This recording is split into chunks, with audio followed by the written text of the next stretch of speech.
Assalamualaikum dan selamat petang. Kami kumpulan pelajar dari 4 BMKH, Universiti Teknikal Malaysia Melaka, ingin membuat satu interview lah kepada seseorang engineer sebagai assignment kami.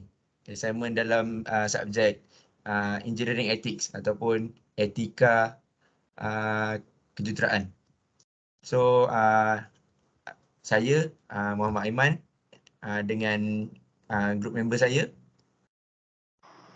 Faris dan juga Tan ingin bertanyakan beberapa soalan untuk memenuhi kriteria assignment kami lah. So Encik boleh perkenalkan nama, dari company mana dan position apa dalam company. Okey, selamat petang. Nama saya Muhammad Arifin Mirosli. Okey, saya bekerja di Zindi Solar Malaysia sebagai unit engineer electrical lah dekat department boiler.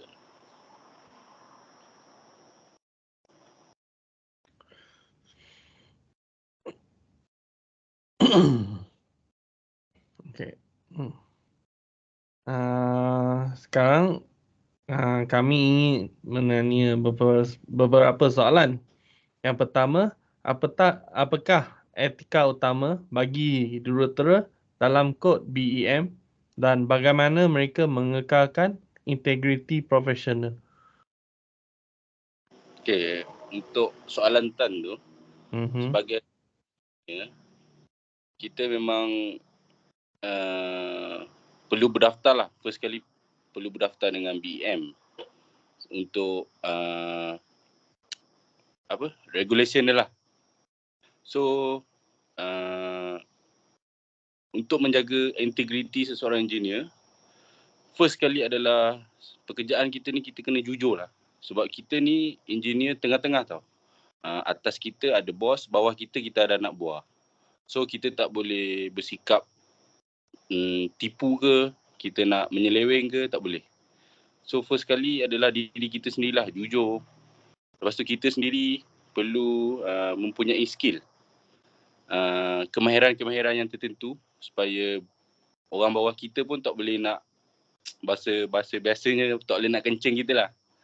Bila kita ada skill kita sendiri. So antara lainnya kita juga kena menyimpan rahsia. Sebab kita ni bukan orang bawah. So kita juga dah level-level eksekutif. So rahsia-rahsia syarikat antaranya memang berada kat tangan kita lah. So benda tu sangat penting. Kita memang kena jaga sangat-sangat. Contohnya macam, setiap tahun ada kenaikan gaji pekerja kan. Kita adalah orang yang recommend untuk anak buah kita dapat gaji ke ataupun naik pangkat ke. Benda-benda tu adalah rahsia. So kita tak boleh hebahkan berapa kenaikan gaji, kenapa dia naik pangkat macam ni. So tak boleh. Itulah antara etika-etikanya lah. Yang lain untuk engineer ni juga paling penting lah bagi saya adalah safety lah. Sebab kita memang belajar dan kita pun berdaftar dengan kerajaan kan. Kita ada contoh, kita ada DOSH, kita ada macam-macam. Kita kena ikut law OSHA, kita ada FMA, Factory Machinery Act, macam-macam kita ada. So safety tu sangat penting lah. Kita kena jaga anak buah kita supaya tak berlaku apa-apa kemalangan lah.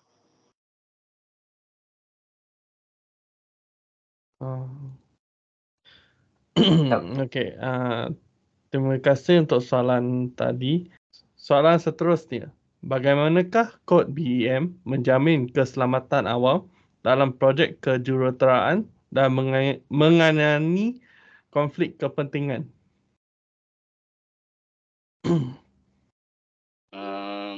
Bagi soalan yang kedua Tan, saya rasa seorang engineer ni dia perlu sangat-sangat perlu menitik beratkan tentang keselamatan serta dia perlu mempunyai cara tersendiri untuk menyelesaikan masalah dengan adil. Bagi saya, macam pengalaman saya sendirilah. bila ada sesuatu kerja, contoh ada orang yang boleh buat kerja. Ada orang memang sengaja tak nak buat kerja, anak buah kita lah. So kita tak boleh nak mengharapkan yang boleh buat kerja tu kita bagi banyak kerja kat dia. Yang malas buat kerja ni kita tak bagi. So tak adil kat situ. Sedangkan dia bekerja sama-sama kena buat lah. So kita sendiri kena ada cara untuk handle benda tu lah. Tu pembahagian kerja lah secara adil. Supaya benda-benda ni boleh menyebabkan rasa tak harmoni lah. Bila orang terasa dia buat banyak kerja, yang ni ada buat sikit, ada yang tak buat langsung. Contoh bila ada kerja berat, dia tak datang, dia ambil MC. Tu banyak berlaku. Bila ada kerja berat je, dia ambil emergency leave. Benda-benda tu kita memang nak kena elakkan lah. Sebab supaya tak berlakunya seorang je pekerja tu yang teruk kena cover kawan-kawan dia yang lain lah. So, engineer punya peranan sangat penting untuk menjaga benda-benda tu lah. Bagi keselamatan, bagi bahagian keselamatan pula, setiap kilang ataupun setiap pekerjaan dia ada dia punya hazard lah. Dia ada dia punya masalah. So, kita sendiri, engineer, sebagai seorang engineer ni, kita kena menangani masalah tu. So, macam saya kan, kita ada belajar tau. Kalau dalam, saya macam, okay. Kalau dalam buku, contoh macam saya ni, saya memang refer buku OSHA lah, JKP . So, dia memang ada ajarkan kita tentang cara menyelesaikan masalah. Contoh ada satu hazard, kita memang banyaklah masalah. Contoh, lantai licin, benda tajam, benda panas, benda-benda tu semua hazard. So, kita nak menyelesaikan masalah ni, kita ada cara iaitu hierarchy. Setiap engineer nanti kita akan refer kat akta tu, kita boleh belajar lah. So, hierarchy ni adalah identify risk, risk assessment dan risk control. So, dah ada 3 bahagian. First sekali adalah kita mengenal pasti masalah dulu. Okay? Contoh, saya boleh bagilah. Bunyi bising. Noise exposure lah kat kilang. So, bunyi bising ni dah ada limit. Dia contoh 90 dBs. Okay? Limit dia tu kalau lebih, dia dah membahayakan untuk pekerja lah. So, benda tu tak elok. So, kita ada gunakan hierarchy untuk menyelesaikan hazard tu. Noise exposure tu. Okay? Mula-mula kita kena pasti masalah bunyi bising. Lepas tu, kita kena buat risk assessment. Kita kena cari, kita ada jadual kita nanti. Kita kena tengok kebarangkalian risiko tu banyak kali ke berlaku setiap bulan. Berapa bahaya terhadap pekerja. Okay, lepas kita buat risk assessment tu, baru kita buat risk control. Cara mengatasi masalah tu lah. Okay. Sebagai contoh paling banyak adalah simple je. Kita nampak simple bunyi bising. Tapi itulah adalah bahaya terhadap pekerja dan terhadap diri kita jugalah. So, dia ada 4-5 cara. Okay, first kali contoh tempat saya lah, pengalaman saya bahagian boiler kan, dia ada ID fan. ID fan tu memang bising tak bunyi sebab pergerakan kan. So, first kali kita nak buang, cara dia adalah eliminate. Kita nak buang ID fan tak boleh. So, kita kena pakai juga ID fan tu. Cara yang kedua adalah substitution. Kita menggantikan. Kita tak boleh gantikan ID fan tu dengan kipas lebih kecil ke apa sebab kita nakkan dia punya kapasiti tarikan angin tu. So, cara kedua tak boleh pakai. Kita pakai cara ketiga, physical control. Apa yang kita boleh buat dengan physical control? Okay, contoh, kita panggil orang balancing, third party untuk balancing ataupun kita tambah dia punya getah dekat tapak ke supaya dia kurang gegaran, supaya noise kurang lah. Bunyi bising tu tak ada. So, ketiga boleh pakai. Yang keempat pula, contoh ketiga tak boleh pakai. Keempat, kita akan administrative control lah. Contoh dia, kita letakkan stiker awas ke, kita letak signage lah. Kat situ maksudnya bunyi bising. So, orang tahu, orang aware. Oh, sini ada bunyi bising. So, kita kena hati-hati. Ataupun cara yang kelima, kalau dah tak boleh buat apa sangat, iaitu kita sendiri protect diri kita dan pekerja kita, kita kena bagi PPE lah. Personal Protection Equipment yang betul. Okay, contoh pakai earplug, tempat-tempat yang bising. Tu memang cara-cara dia untuk mengatasi hazard lah. Hierarchy tu sangat penting. Kalau dekat kilang ke, dekat tempat kerja lah. Okay? Itu yang saya rasa, Tan. Baik. Soalan terakhir daripada saya, Muhammad Faris Atik. Berapa penting bagi majikan untuk mengekalkan rekod yang baik mengenai kecederaan dan penyakit di tempat kerja? Maksudnya rekod untuk kan setiap tahun satu company tu berapa orang sakit, berapa orang tercedera. Okey. Ya. Rekod tu sangat penting. Sebab apa? Kalau macam saya, kita akan kilang, dia akan hantar untuk OSHA. Dia ada borang, nama dia borang JKKP 8.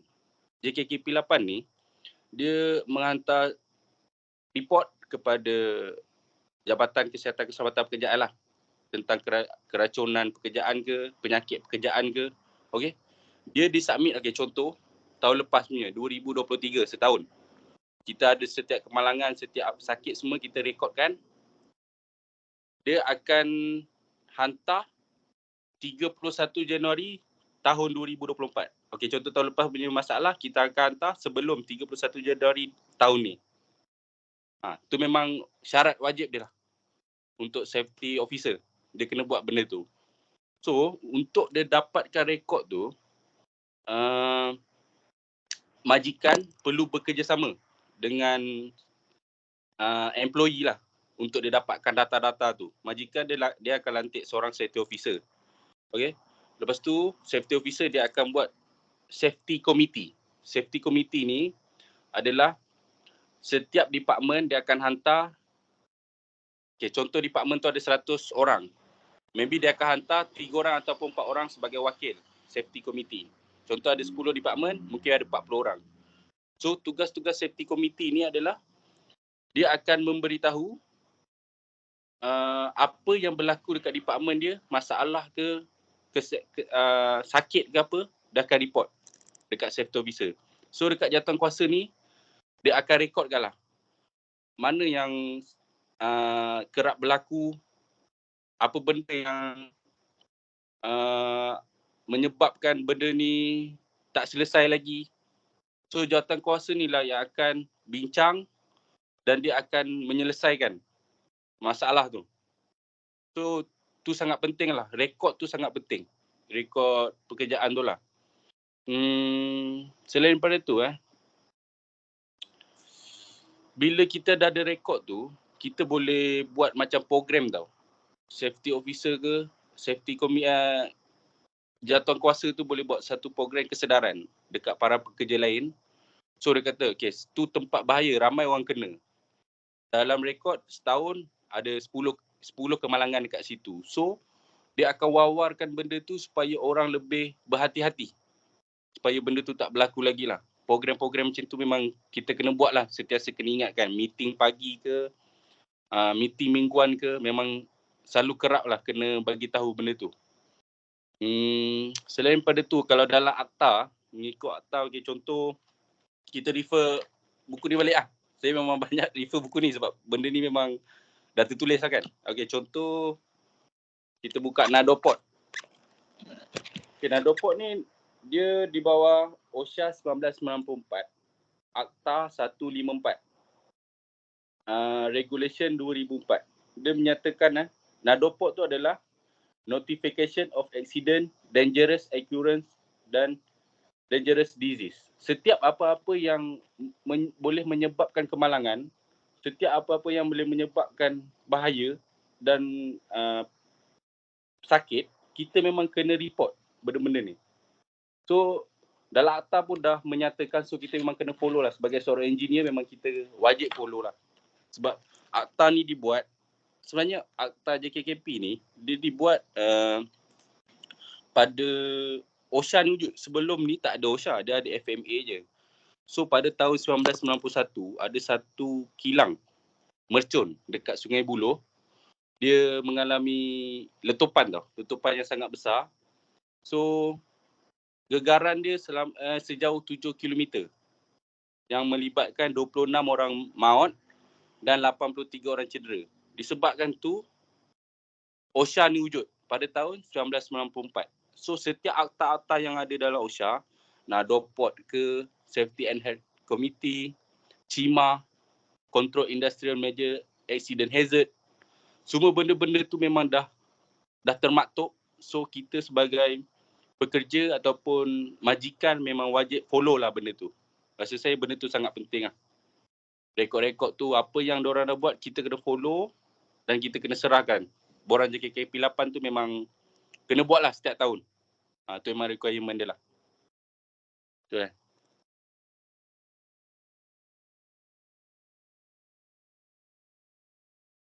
Itu sahaja 3 soalan yang kami tuju kepada Encik, dan terima kasih daripada penjelasan yang sangat terang, dan kami banyak belajar juga daripada Encik, di mana keselamatan tu sangatlah penting dan perlu dititik beratkan.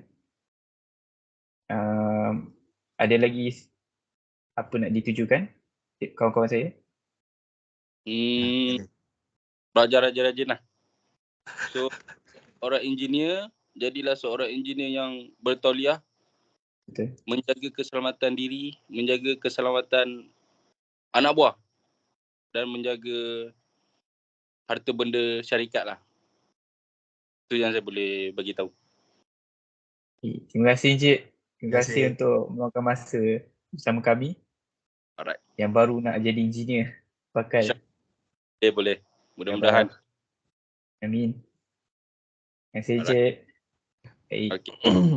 Aiman, Tan dan Farid. Ya, kami. See you later. Assalamualaikum. Salam.